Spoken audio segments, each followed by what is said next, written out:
What's up, Deckheads? Welcome back to MTG with me. It's the Gainswalker. Today we're going to be doing a Commander's Masters Mythic tier list. I thought it'd be really cool to go into this because this comes out, I believe, on the 27th. Commander is not something that I'm well versed in, but it's definitely something that I will get well versed in. So I may not have all of the logistics down of how to play and what commander is a good commander, but I have a good idea. So I'm going to talk to you about what I found, at least from the Mythics, on this set that's about to come out, what I think is a good card, and then at the bottom of the tier list, I went ahead and put commander worthy. So as I find commanders that are worthy in this, I'll say, where I think I would put them, S, A, B, C, or I'll throw it right into the commander worthy. So, I'll probably do both. And then in that commander-worthy bar, from left to right, I'll put which one I think is out of all of those commander-worthy ones, which one is probably the best of that bunch. So, from left, the bottom left spot right here, I'll have that being the commander I think is most notably mentioned. Like, if you have the cards to build a commander deck around that card, probably do really well. So that's the idea. And then, of course, they're all commander worthy, but the ones to the right, those are the ones that aren't meeting the mark. So that's the idea. And we will get started. Don't forget to like and subscribe. Fairly new channel. And I could use your support. So again, don't forget to click that like button, subscribe, comment. Let me know what you think. If you think I'm wrong, definitely let me know. So first one on the list right here is, and I'm not going to pronounce that right, Anixia, Hand of Erebos. This is a 5-drop, and it is a 4/4 menace. Other enchantment creatures you control have menace. When it enters the battlefield or attacks, exile up to one target non-aura enchantment card from your graveyard. Create a token that's a copy of it, except it's a 3/3 black zombie creature in addition to its other types. So I think this is cool because the cards that you're not using anymore, you get more board state out of it. I don't like the CMC. That's a bit expensive. Menace 4/4 for 5. Okay, cool. It does help your other creatures, but only if they're enchantments. And if you invest so much into enchantment creatures, they're susceptible to plenty of cards do destroy target artifact or enchantment. And we all know there's plenty more that's a destroy target creature. That being said, you're now susceptible to both of those, which is why I don't think it's that great. I think it could make a really good zombie deck, but most of those decks are mono black. I haven't seen many zombie decks that are not mono black. So I find that interesting, but we'll throw it into a C tier. Next card is Archfiend of Despair. Archfiend of Despair is an 8-drop 6/6. Your opponents can't gain life. That's a very strong mechanic. So many people make decks that revolve around life gain, and they'll outrun you. Put up a bunch of walls that you can't swing through. Just basically putting a lot of stuff in your way and gaining life until it's too far gone. Which is an interesting way to win. It takes forever, so I'm not a fan of that. But it is interesting to think about. So this definitely stops that. At the beginning of each end step, each opponent loses life equal to the life that player lost this turn. Mono Black has plenty of loss of life cards, which isn't damage. Damage results in loss of life, but I think that's a pretty decent card. As far as commander worthy, it's not a legendary. As far as the other one, I should say, commander worthy, I'm gonna say no. That's too specific CMC. This guy, it's definitely good in this set, but way too high CMC. I mean, 6/6 flyer, that's pretty cool. Opponents can't gain life, but you still gotta be outputting a lot of damage. So I mean, I'll throw it into C tier. I don't think it's crazy.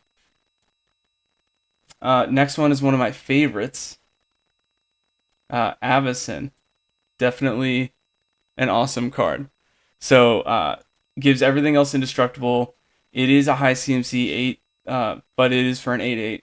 Flying Vigilance and itself is indestructible. So you throw this out, and they basically have to return all non-land permanents to your hand. Shout out Cyclonic Rift, that is in this master set, which is awesome. But this card, definitely S tier. If you have a way to use it, definitely use it. And if you have a mono white commander, I mean, it is legendary, you can do that, but that's a really high commander cost. I don't know if you would want to put that as a commander. Ideally, I see good commanders being able to, because you can win off commander damage. So this would be a great way to do it. But mono white doesn't have a lot of ramp, and I don't know how you get that out really, quickly to even do that. So, I mean, S tier for what it is, but I don't think it's commander worthy. Next one. This one's kind of cool. It's a dragon. I think it's Balefire Dragon. Yeah, so Balefire Dragon, whenever it deals damage, it deals that much damage to each creature that player controls, which is cool. It's kind of like a half board wipe every time you get through with it. So if you can find a way to give this thing trample, even better. Just to really hit, that going across the board. It's a 7-drop 6/6 flyer. I'm going to say B tier. But it is awesome. If you have a way to kind of get dragons out earlier, this is the way to do it. Alright, next one. Alright, I think that is bribery. See that? Yeah, right here. Alright, bribery is a 5-drop. Search target opponent's library for a creature card and put that card onto the battlefield under your control. That player shuffles.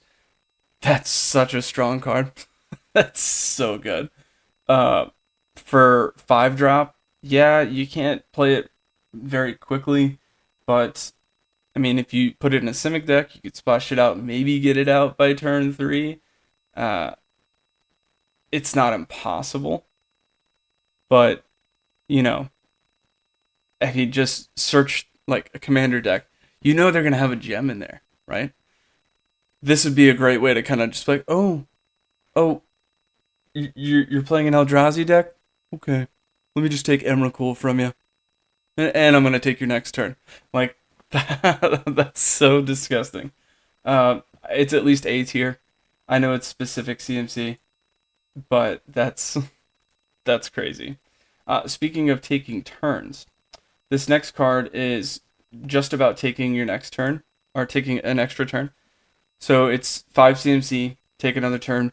That is one of the most powerful mechanics in the game. Definitely recommend, if you could find ways to play extra turns, to do it. There's definitely a good amount of cards now that say take an extra turn, but a lot of times they're really hard to cast. This one, sorcery speed, as expected. It's not going to be a fast play, but if you get it off, cool. Just make sure you have a board state to capitalize, which is kind of hard for mono blue. So I would splash this in with another color, but it's at least B tier. This next one is cool. It's the first one on the list. Let's see. Commodore Guff. This is an interesting. So it's 4-drop, 5 loyalty counter. You can use legendary planeswalkers as your commander. So the CMC is great for that. Beginning of your end step, put a loyalty counter on another target planeswalker you control. So you'd be making like an American planeswalker deck, which is cool. I think that you could definitely do that. There's so many planeswalkers. You can make a commander deck around that easy. If you play it for 4, create a 1/1 red wizard creature token with tap, add red. Spend it only to cast a planeswalker spell. So it helps do what you're trying to do. At the end step, you're buffing them anyway, helping you do more things. It's kind of a problem, and destroy all creatures. Plenty of those. There's not really destroy all planeswalker. There are some buffs and debuffs to planeswalkers, especially with the Aftermath set. They did put in a lot of that, so that kind of helps you solve this problem. But I think this would definitely be commander worthy. -3, you draw X cards, and Commodore Guff deals X damage to each opponent. where X is the number of planeswalkers you control. Again, just what? Like, somebody is definitely gonna make a commander deck around that. And then it says Commodore Guff can be your commander. I thought that there was an update. It must have been a while ago because I've heard people talking about making planeswalkers your commander for some time. And it says this can be your commander. I don't know if they need to say that now or if that's just, I don't know. If you know the answer to that, go ahead and put it in the comments. I'm not entirely sure. I could look it up, but if you know, go ahead and shout it out. Definitely commander worthy. Behemoth. Oh, this is Balemouth Behemoth or Craterhoof. Sorry, I was mixing these two up. Craterhoof Behemoth. Haste 5/5 for 8. Enters the battlefield. Creatures you control gain trample and +X till end of turn, where X is the number of creatures you control. This works amazing in a Selesnya deck where you just get a bunch of tokens out. A lot of times mono white has double strike, so double strike trample, big fan, real big fan. I think that that's a very strong card. We will definitely put that. Oh, and I'm sorry, commander worthy. This last one, that's an S tier for sure. 4-drop does all that. Get out of here. That's so good. Craterhoof Behemoth definitely got played a lot. I'm gonna say that's A tier. Even though that CMC is strong, it is definitely a mono green strong card. But in a Selesnya deck where you can get the ramp, I think it's even better. All right, cool. Moving on. Next one is an instance. I think that's Demonic Tutor. This is a classic card. If you play MTG, this card is definitely one that you're familiar with. 2-drop, sorcery, search your library for a card, put it in your hand, then shuffle. One of the best things about this card is that you don't have to reveal it. You just take a card, so it solves a problem. You don't forecast it to your opponent. They have to kind of dig deeper and figure out what you're doing, how much mana did you have open when you did that, what cards have I seen already, like what do I think you're doing with it. And for 2, that's pretty cool. Worst case scenario, just grab a land. This card is A tier. People love that card. I've never played it, but people love that card. Next one, this is Doubling Season, I want to say. Yeah. If an effect would create one or more tokens you control, creates twice that many. If an effect would put more counters on it, put twice as many on it. It's 5-drop. It's not a legendary enchantment, so you can put multiple out. This is definitely a 4 of if you really have a strong token deck and just go nuts with it. In a commander, obviously just 1, but totally worth it. Definitely A tier. And the CMC's not bad. It's not a very specific CM. Like, yeah, if this had 3 colorless, 2 forest cost, it would still be great. But it doesn't. It's even better. So, next one. Let's see. Oh, this is an artifact, so this will be all the way down at the bottom. This site that I'm using, mythicspoiler.com, definitely go check that out. This is an amazing site. I use it for all my unboxings. It's such great utility. It sorts it by color. You've got alternate artworks. Let me just jump real quick to the bottom. All right, so at the bottom, it's got Showcase, where it shows you extra artwork. So these are all stuff that they've already shown you. But it's so cool. So these are all cards that we've already seen, different borders, all kinds of stuff that you would see. Definitely check this site out if you haven't already. All right, Extra Planar Lens. This is a 3-drop artifact imprint. When it enters the battlefield, you may exile a target land you control. Whenever a land with the same name as the exiled card is tapped for mana, its controller adds 1 mana of any type that land produced. So I do like this because it kind of it's like a ramp for 3. There's plenty of ramp colorless for 3. I don't know if it's really amazing. Whenever I land with the same name as the exiled card is tapped for mana, it doubles. It's not just 1. It's just, so if I'm a mono green deck and I put this in, I'll imprint a forest, and then every time I tap a land, a forest, it's twice as much. So it's very good. Um, I'm gonna say for what it does, and the fact that it's colorless, you could use it in plenty of other things. A tier. This next one, I forget what it's called, but it's basically pay X, search for a creature with CMC, and then put that CMC or put that card onto the battlefield. Finale of Devastation. Search for a creature cost X or less, so it's 2 force and X.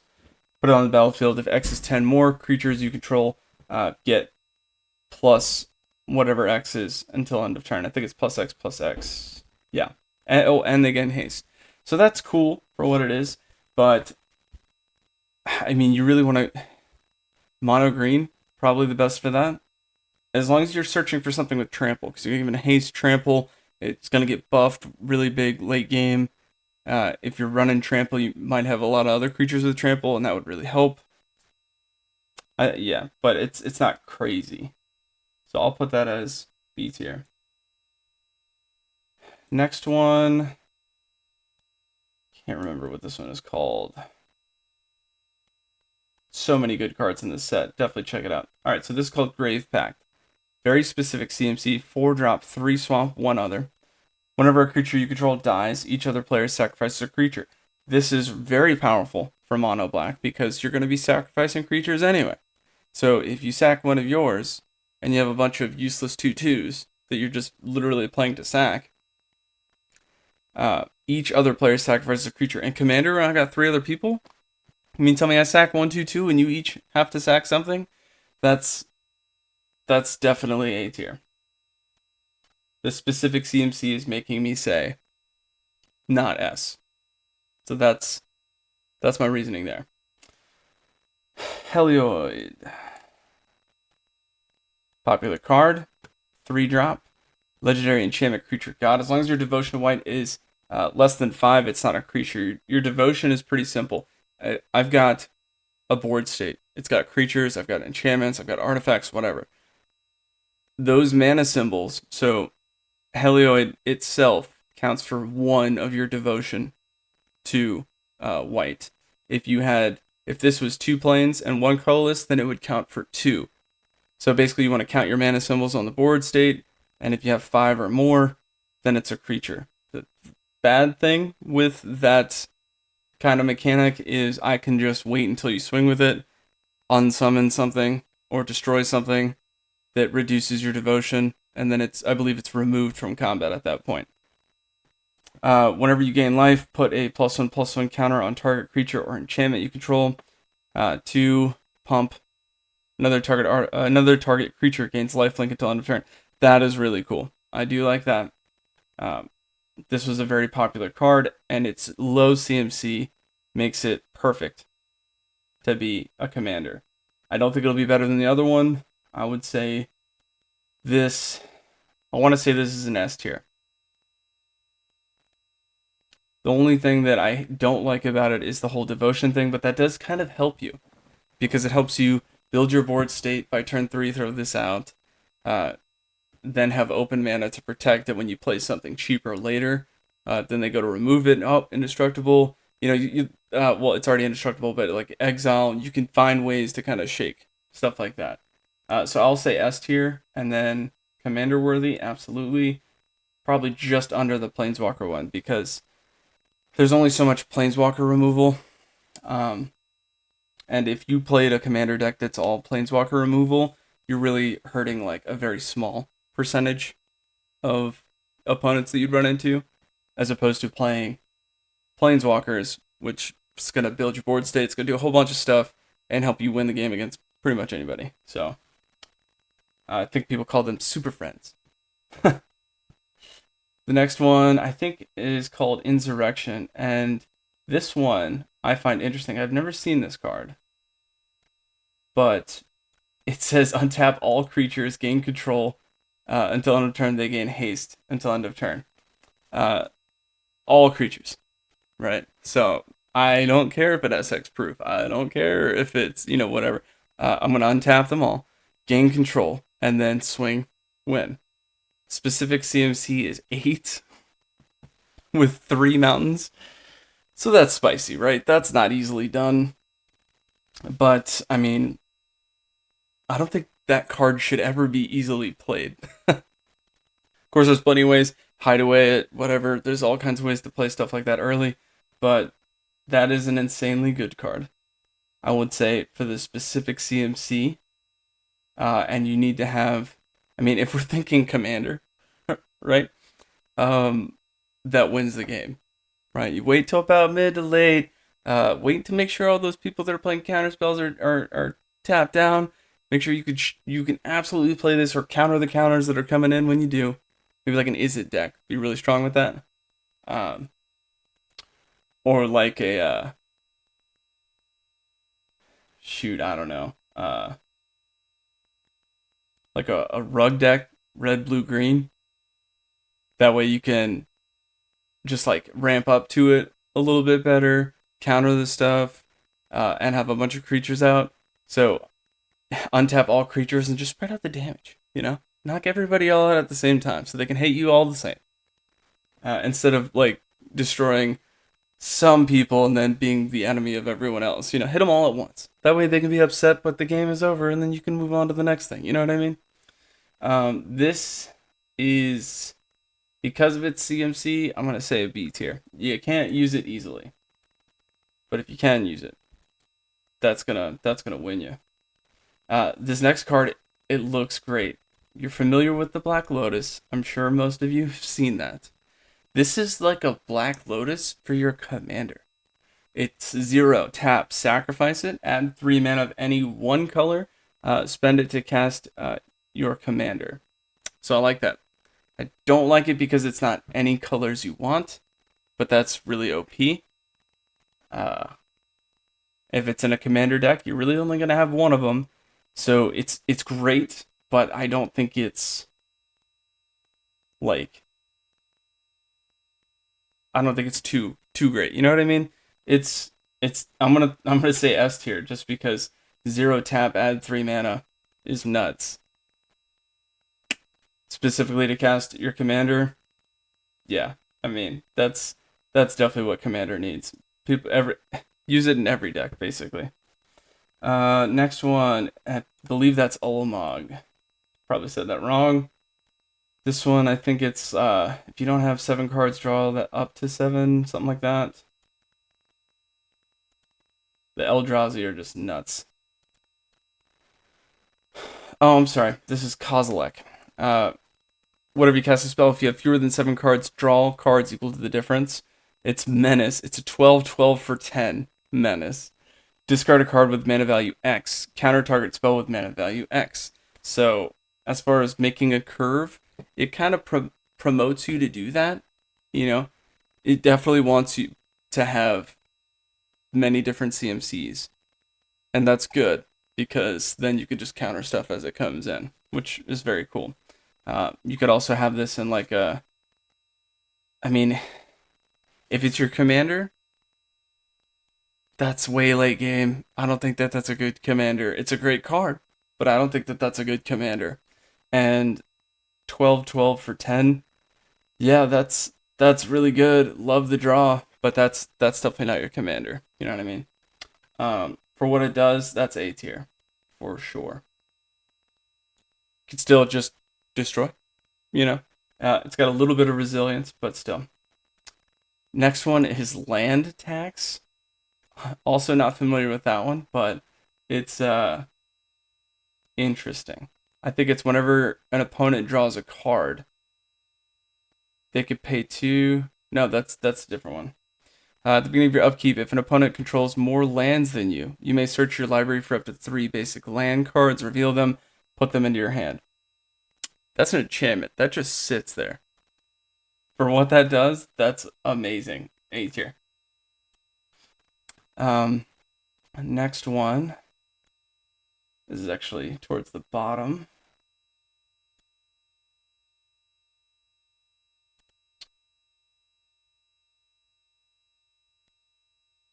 Okay, this is an elemental cat. It's America, 3/3 for 3.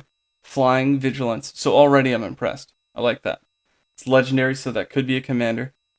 When it ever deals combat damage to a player, choose a Planeswalker type. Until the end of turn, you may activate, whenever you activate an ability of a Planeswalker of that type, copy that ability. You may choose new targets for the copies. So, that other commander we talked about, have him be your commander, have this in the deck. As far as this being a commander, I mean, it's cheaper, but by 1. So not worth having over that. Flying Vigilance is great. And whenever choose a Planeswalker type, you would just Goff, I think is what his name is. So like you would just choose that. And that's nuts. I mean, 3/3 for 3, Flying Vigilance. Oh yeah. That's good. I mean, specific CMC is hard to hit on that, especially with those 3 colors. So I'm gonna say for what it is, that's probably a C tier in comparison to all these other gems that are out there. And as far as commander worthy,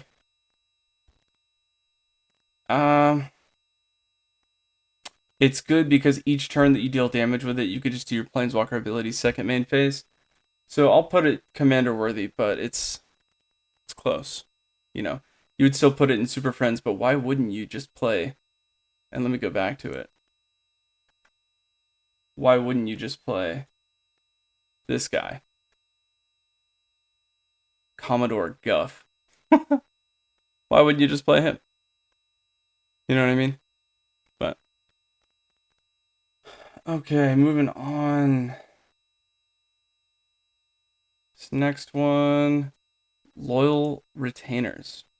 3-drop. Sacrifice Loyal Retainers. Return target legendary creature card from your graveyard to the battlefield. Activate only during your turn and before attackers are declared. It's a 3-drop 1/1. I don't like it's a 1/1. That's too low, especially for a 3-drop.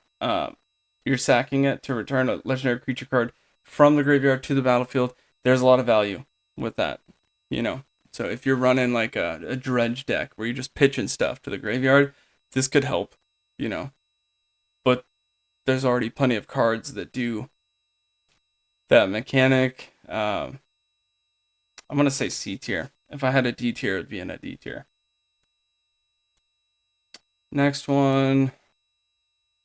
Can't remember this name. Mikaeus the Unhallowed, 6-drop. 3 specific swamp and 3 others. It's a 5/5 with Intimidate. Whenever a human deals damage to you, destroy it. Other non-human creatures you control get +1/+1 and have Undying. That's cool. As far as resilience, Undying is incredibly annoying. When a creature with Undying dies, if it had no +1/+1 counters on it, return to the battlefield with a +1/+1 counter. So some people with those kinds of decks like to have stuff that can move +1/+1 counters. So when you get rid of it and it comes back and you're like, oh, okay, get rid of it again, they'll remove the +1/+1 counter somehow or blink it. So it comes back onto the battlefield, shaking the target, and then you got to get rid of it 2 more times. Unless you can exile it just outright. But that can get very annoying.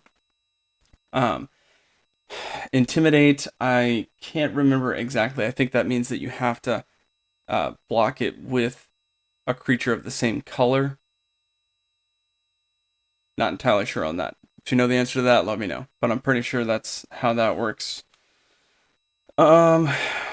Yeah, this is a pretty strong card, especially against mono white. For a commander, I don't like having commanders with high CMC. 4 is pretty strong. You know, you want to get your commander out, you want to start doing stuff. But I mean, for what it is, 6-drop, you're definitely using that in a mono black deck. That's at least B tier. This next one is interesting. It is another Eldrazi. And this one basically says your Wooburg spells, so 5 color spells, 1 of each color, cost Wooburg less. So you basically get to play them for free. It's a 7-drop shapeshifter. So it's changeling, so it's every creature type. So it's susceptible to certain spells. Um, as this enters the battlefield, choose a creature type. Spells of the chosen type cost Wooburg less to cast. So, sorry. You choose a creature type and they cost Wooburg less. So, little specific. You might have to be like a tribal Wooburg deck to really get something out of that. But that's still pretty cool. And other creatures of the chosen type get +1/+1. So, it's a little bit of an anthem. It definitely reduced costs. It's a legendary creature for 7. But you can't have that. Well, actually, you can have that as your commander because it has the specific mana cost in the ability, which I found out does allow you to have it as a commander. So this could be a 5-color commander. It wouldn't slow you down trying to play it because it's 7. And if you made that a tribal commander, sure. But I don't think it's commander worthy. And as far as what it does, that's C tier. There's plenty of better Eldrazi cards out there. Moving on. I think this one is up here. No, gotta go a little farther down. Okay. Alright, so this is Narcy, Fable Singer. 4-drop. Lifelink 3/3. Whenever you sacrifice an enchantment, draw a card. Whenever the final chapter ability of a saga you control resolves, each opponent loses X life and you gain X life, where X is that saga's mana value. That could be pretty interesting for a 4-drop. There's plenty of saga cards that are out there. There's a lot of value with that, and in a commander deck where the games tend to go a lot longer, I think that you're probably going to get some good value out of that. For what it is, that specific CMC for 4, and it's a creature, it's not a planeswalker. I'm going to say B or C tier. I'll be nice and say B tier. And then, would I use this as a commander? Probably not. But it does have a lot of utility, so I'm going to say it's probably commander worthy. Okay, next one. Ooh, I used to know what this one did. I can't quite remember.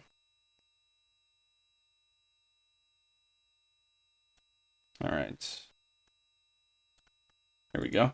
Nahab the Eternal. This is a 5-drop legendary creature, zombie, minotaur, warrior. Afflict whenever this creature becomes blocked.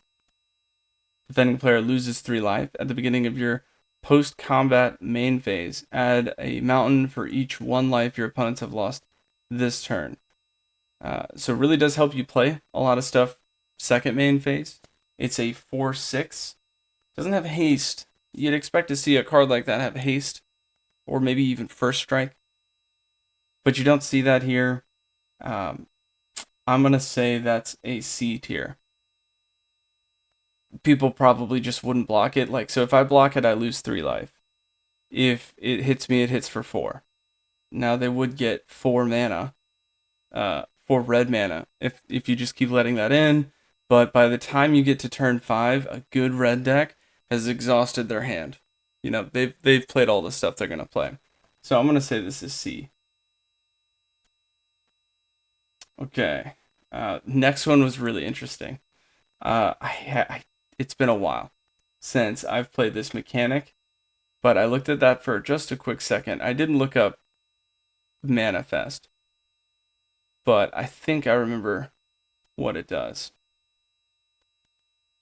All right, where is it? Oh, Omnath, Locus of Mana. This is a cool card. Really love this card. So your green mana doesn't empty out as steps and phases end, which is really cool, and it gets +1/+1 for each unspent. For 3, it's a 1/1. That's the part that stinks. Honestly, that's the worst part. But it really helps. I mean, think of it this way. If I wait to play it until like turn 5, tap 5 green mana, play it for 3, it's a 3/3. Because that 2 doesn't empty out. And that's still in the mana pool. So as soon as that hits the board, it equals that, gets around your opponent being able to just remove it right away.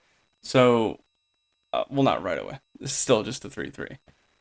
But that's something that you could do. And so I think this card a little biased, so I want to say S tier.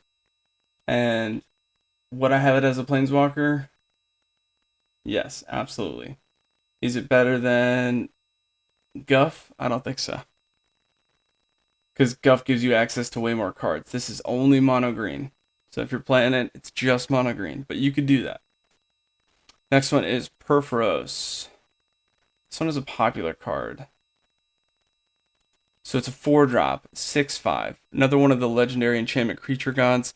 Indestructible. As long as your devotion is less than 5, it's not a creature. We talked about that. So you need to have board state. You need to have red mana symbols on there for it to be a creature.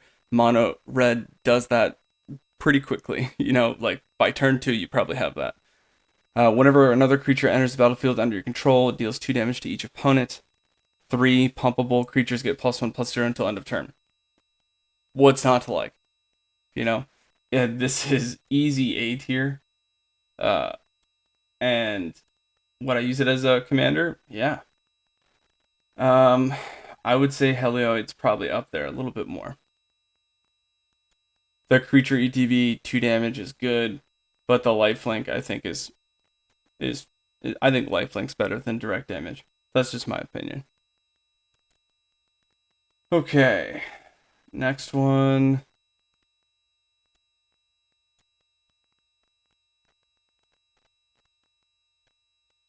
Okay, this one is Razaketh the Foul-Blooded. This is an 8-drop, 8/8, flying trample, pay 2 life, sacrifice another creature, search your library for a card, put that card into your hand, then shuffle. So mono black utilizes sacking creatures all the time. This helps you do that. You pay 2 life and you demonic tutor. That's nuts, right? So this is easy A tier. Would I have this as a commander? No. Wouldn't have it as a commander. 8-drop, 8/8, flying trample, cool. That's all great. I wouldn't wait till turn 8 to start utilizing your commander. Otherwise, you're just wasted. I mean, I don't think it's a waste, but like some people build commander decks to just play something really late game, which is okay.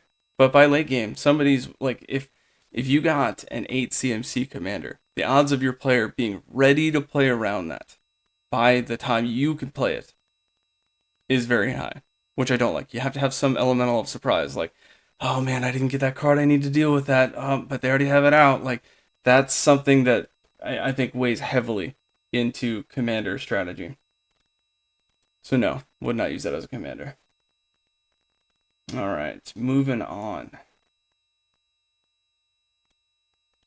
Rukar Rumel, biologist. Wooburg cost 3/3, so cost a bit high. Enters the battlefield, choose a creature type. Slivers you control and non-token creatures you control are the chosen type, in addition to their other creature types.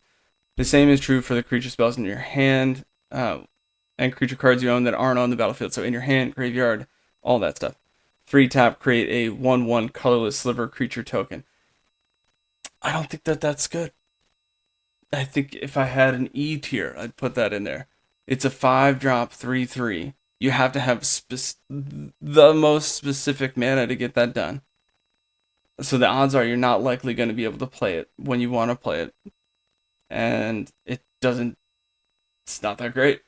So we'll throw it in C tier. This next card is pretty cool.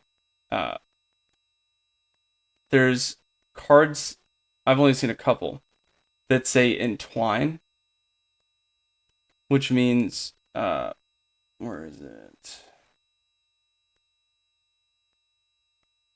And so there's this one card I used to play all the time in my Timmy deck. If you've heard me talking about the decks that I made when I was younger, I talked about Tooth and Nail and just cheating cards out onto the battlefield. And with that card, Tooth and Nail has an entwine cost. Can't remember exactly what the cost is, but just great. Search your library for creature cards, I think it's 2 of them, and put them onto the battlefield if you paid its entwine cost. If you didn't, you could just search for 2 creature cards, put them into your hand. Let's say I already had cards in my hand that I wanted to put down. I could search for 2 and put, 2 other ones from my hand down. It doesn't have to be the ones that you search for. So entwine allows you to do both abilities instead of one. So this is a 5 CMC card. Not bad. So for 5, I can either do my creatures get double strike until end of turn. That's not that great.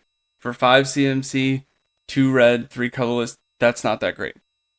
Cast this spell only during your turn and only during combat. So it's an instant speed. They want you to cast it very short notice.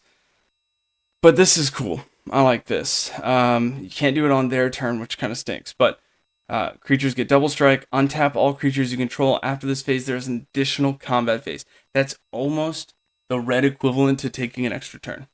Just all the extra turn cards I've seen are always blue.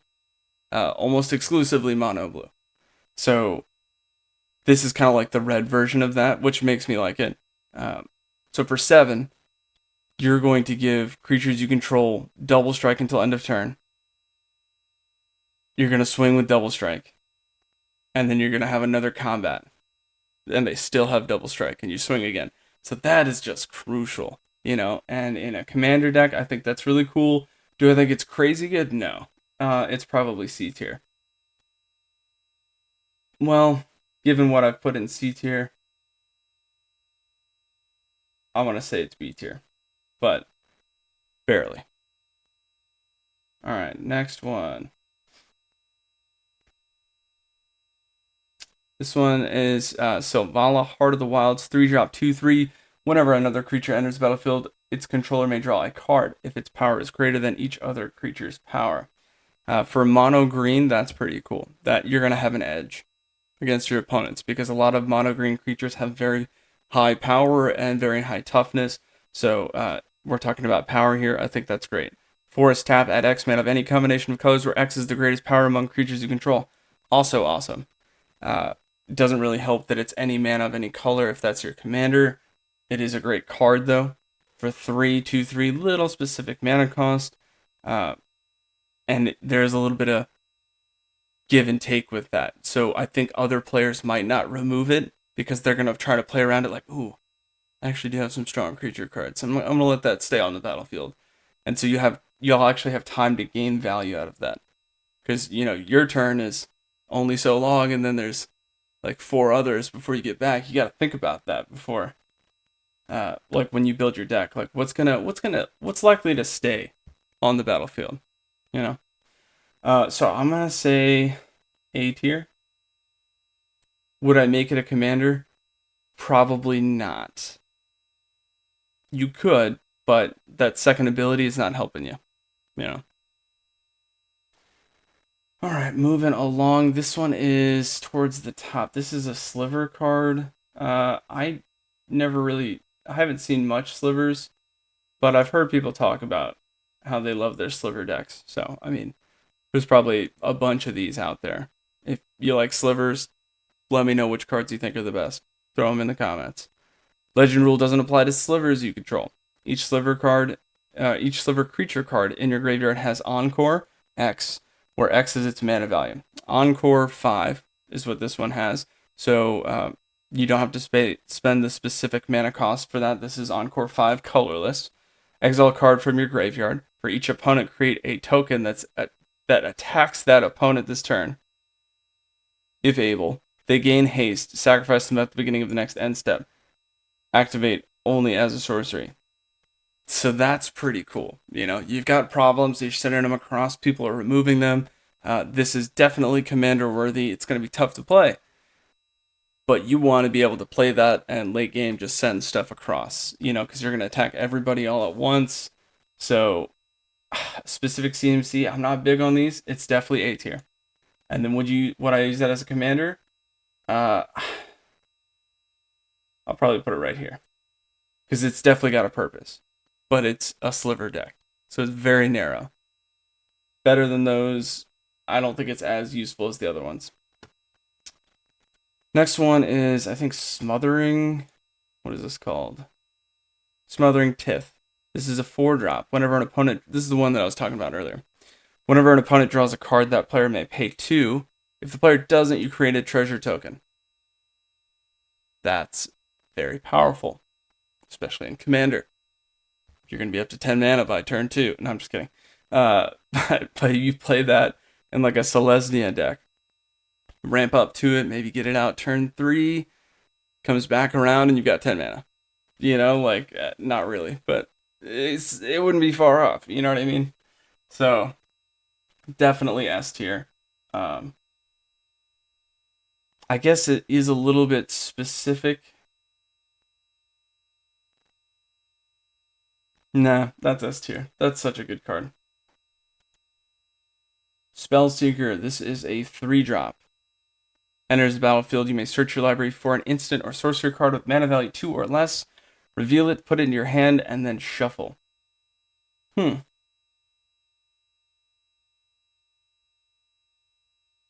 could be useful. I don't know all, 2-drop cards that you could use. It's not legendary, so you're not talking about being a commander. You're just talking about, is this card good for what it is? 3-drop 1/1. If you have it in an Azurius Blink deck, where you're just kind of like doing that over and over, there could be some value there. I don't think it's crazy good, but I'll say B tier because I'm sure there's a bunch of stuff that I'm not realizing about two drops or 2 or less drops that you could fetch with this. So we'll do that. This next one is San Quan, Lord of Wu. 6-drop 4/4 creatures you control have horsemanship, which is an old mechanic, but I have seen this one before. And they can't be blocked except by creatures with horsemanship. So, like, that's a small sample to choose from. Like, that, and it's so specific that, like, your opponents are not going to have that. Most of them are never going to have that. And so you're just going to walk right through it. Like, just go ahead and hit me for whatever you have. Like, that's what's going to happen there. It's a 6-drop, makes it a little hard to play. 4/4, pretty resilient, right? A lot of burn spells are 3 damage, so that takes you out of the range of that, and just gives you an immense advantage. So I'll say it's not great for the CMC. So I'll throw it a B tier. Could you use this as a commander? I wouldn't. 6-drop, but if you did, you just walk across. So I mean, or just trot across. You know what I'm saying? So it probably is commander worthy, but not more than the sliver. Probably here. This next one, this is the Great Hinge. Very popular card. So many people played this card. And, alright, so it's a 9-drop. Spell costs X less to cast, where X is the greatest power among creatures you control. So you get to play it pretty quickly. Tap, add double green, gain 2 life. Whenever a non-token creature enters the battlefield under your control, put a +1/+1 counter on it and draw. So you play this out really easily. Helps with +1/+1 counters. Great to throw, and any deck you could throw this in where you have a good board state creature presence, definitely do that. This card is S tier. So many people love that card. Next one is the Immortal Sun. I think that's down here. This one, I know I was saying earlier there's not many cards that do this, but this one does stop Planeswalker stuff. So players can't activate Planeswalker loyalty abilities. Cool. Those are activated abilities. So if you have a way to stop people doing that, like Pithing Needle, you could do that. Like that was one of my main sideboard cards when I was really going to events, playing like every week. That was the time where Liliana was very popular, the discard a card or sacrifice a creature, which is just nonsense. It got so bad that everybody was playing that card that I was turn 1 Pithing Needle, Liliana. I don't want to deal with it. And I know that 90% of this room is playing that. So it's a little bit meta to play that, but great sideboard card. And that was kind of my way to get around it. This is a 6-drop. A little bit later, but definitely does a lot better than that. At the beginning of your draw step, draw an additional card. Amazing. Spells you cast cost 1 less to cast. Awesome. And creatures you control get +1/+1. What? I like that it's a 6 colorless so that you can put it in plenty of different decks. It's definitely A tier. You know what I mean? I don't think it's a S tier. It's just not crazy. But that's pretty good. This next one, I I read into a little bit. This one is Scarab God. So if you have a zombie deck, I recommend this card. Go ahead and read this with me. This is Dimir and 3 other, so 5 drop. At the beginning of your upkeep, each opponent loses X life and you scry X. Very important. Scry X. That's awesome. Where X is the number of zombies you control. By the time you get to turn 5, I promise you, a zombie deck has zombies. For 4, so Dimir and 2 other, exile target creature card from a graveyard. So these are the cards that they've been removing or that you've lost in combat along the way. Create a token that's a copy of it, except it's a 4/4 black zombie. Not until end of turn. You get that. You keep that. Helps your zombie count. Helps you scry. Helps you deal damage. This card helps itself. And then it says, when the Scarab God dies, return it to its owner's hand at the beginning of the next end step. So if I'm the opponent and I remove it, my end step goes to my opponent's hand right there. So it's really hard to mess with. And then if it was your commander, I think you have the option to have a card go to your command zone. Like if I say I'm going to exile your commander, you could be like, nah, it's going back to the command zone. Or if I say I'm going to bounce that back to your hand, you could be like, I'm going to put it in the command zone. You know, there's different ways that you can do that. And this card gives you a utility to play it for cheaper. So I might be wrong here, but if you destroy a commander, it goes to command zone, costs 2 more. Right? I believe that's what happens there. If you get rid of it and it gives me the option to put it in my hand, I'm pretty sure it costs 5 still. Wouldn't cost 7. And then if you found a way to make me discard it and I thought that was just obnoxious, okay, send it to the command zone. You know? But that is a high level of resilience. It is 5 CMC, not really what I like to see in a commander. I like to see a little bit cheaper. But I don't play Dimir. I've never really played those color schemes, and I've definitely can tell you what is good for that deck though, because I've seen so many decks build like that, and that is easy S tier.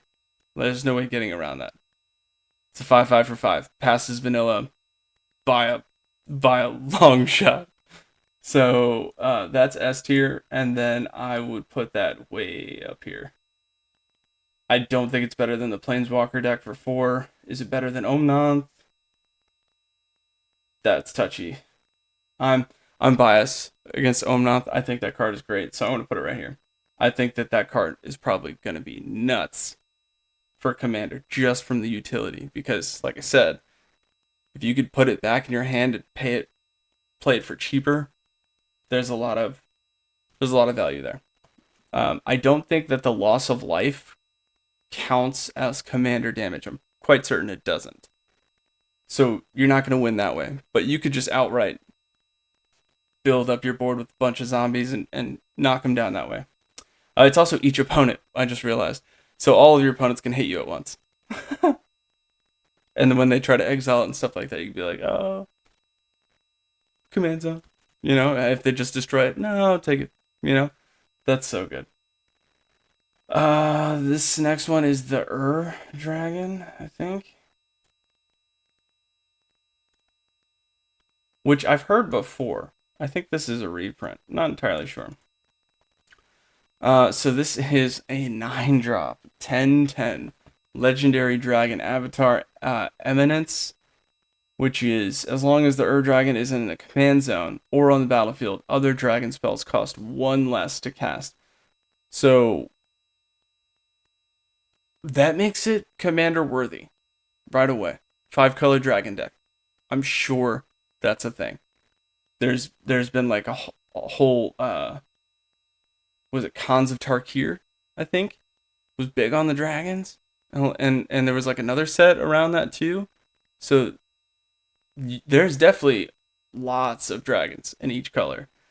So all of them casting 1 less just out the gate. That's your commander. You haven't even played them and you're already getting a benefit? Yeah. 10/10 flying for 9. Whenever 1 or more dragons you control attack, draw that many cards. What? You may put a permanent card from your hand onto the battlefield. What? Why? Why do they do this? I mean, probably to keep the game interesting. But okay, so that is the highest S tier that I would. I guess it is S tier, even though that CMC is ridiculous. And then as far as commander worthy, you know it is, and it's probably better than that Scarab, just because it immediately benefits you. You don't need to pay the 9. Just let it sit there and play your dragons around it. So that somebody's definitely going to use that. All right. Next one is Twilight Prophet. 4-drop, 2/4 flying, ascend. If you control 10 or more permanents, you get the city's blessing for the rest of the game. At the beginning of your upkeep, if you have the city's blessing, reveal the top card of your library and put it in your hand. Each opponent loses X life. You gain X, where X is that card's mana value. I mean, that's pretty interesting. If you control 10 or more permanents, you get the city's blessing. As soon as you play this, you have 5. 4 lands, 1 creature. I was assuming that you didn't play anything else before.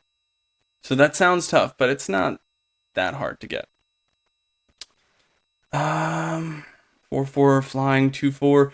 You're not really swinging with it. You're just trying to have it sit there.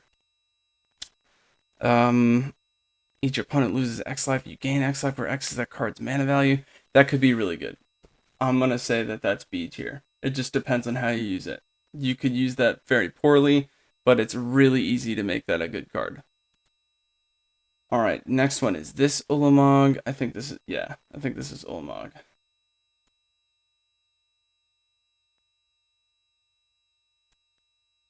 Let's see.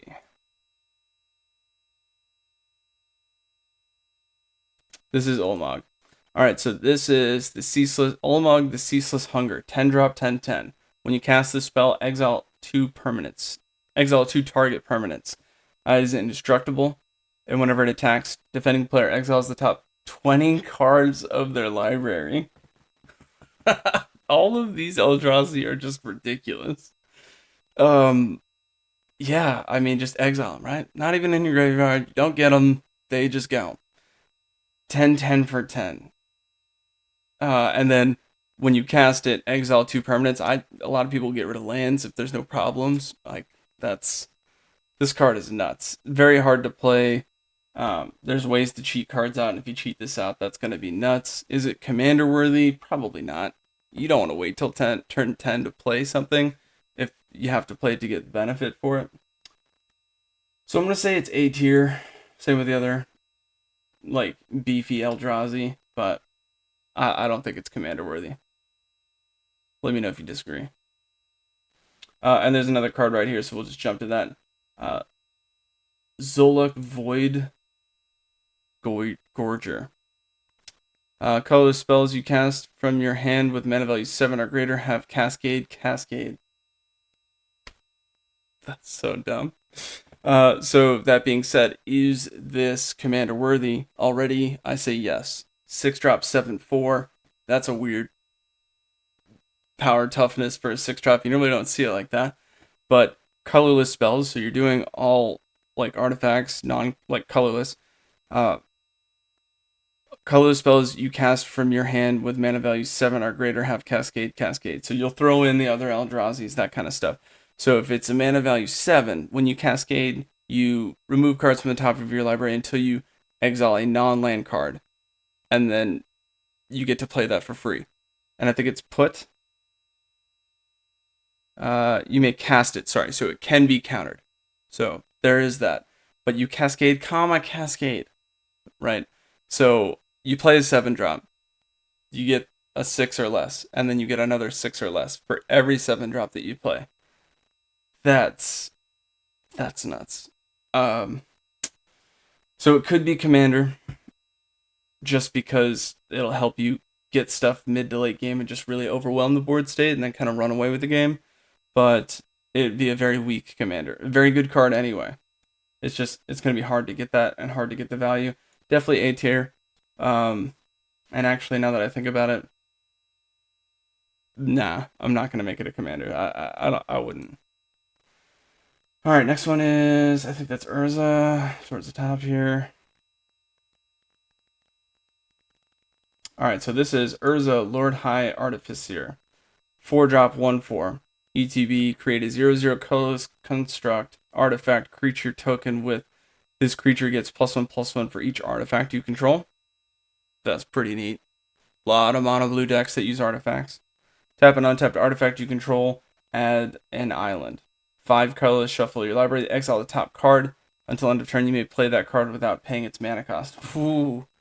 Ooh. That seems very spicy. And a mono blue, it's a 4-drop, 1/4, so that toughness really kind of gives you a little, maybe you could use it as a commander kind of thing. ETB creates a creature token, so when you play it, you get something else. And I think it helps you ramp. Tap an untapped artifact creature, or untapped artifact you control. It doesn't have to be an artifact creature. And add an island. So plenty of cards that utilize that kind of mechanic. There's like a mono blue storm deck that does something like that. Tidal Wave or something like that. I can't remember. But that's crazy. That card alone, I want to say S tier, but I'm going to say A tier. And then would I use it as a commander? Absolutely. I think that would do better than the Dragons, and honestly better than Omnath. But I don't think it's better than Guff. All right, now that last one, I gotta figure out that. All right, so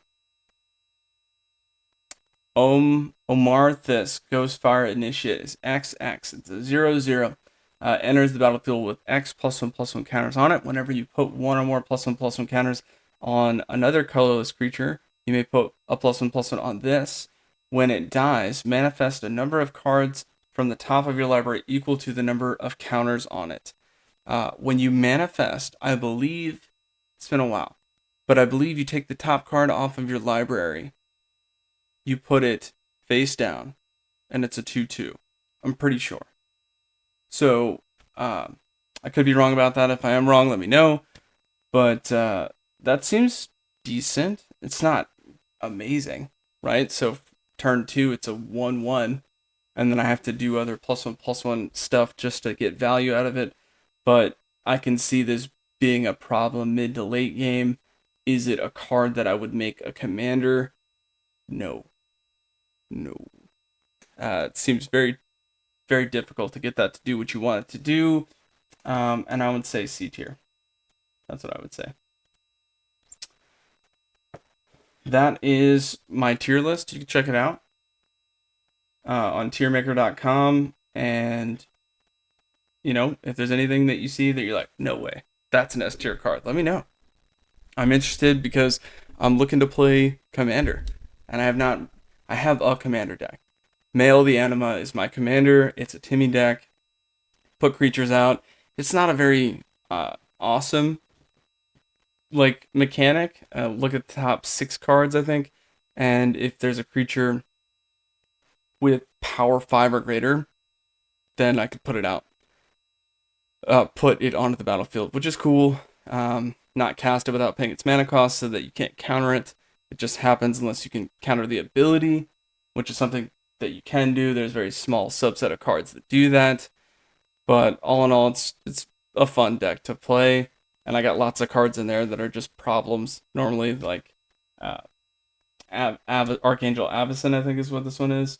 I think that's the name of that Avacyn. There's another Avacyn that I put in there too, which is kind of cool. It's got flash, but it's just a bunch of cards that are like, oh, everything's indestructible. Oh, every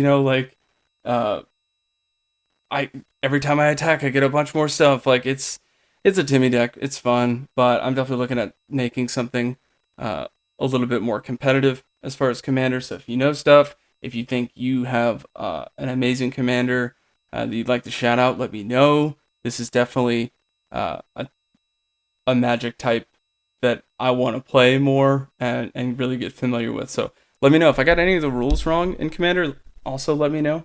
I do appreciate you. Thank you for joining me. Again, don't forget to like and subscribe. And as always, until next time, keep it easy.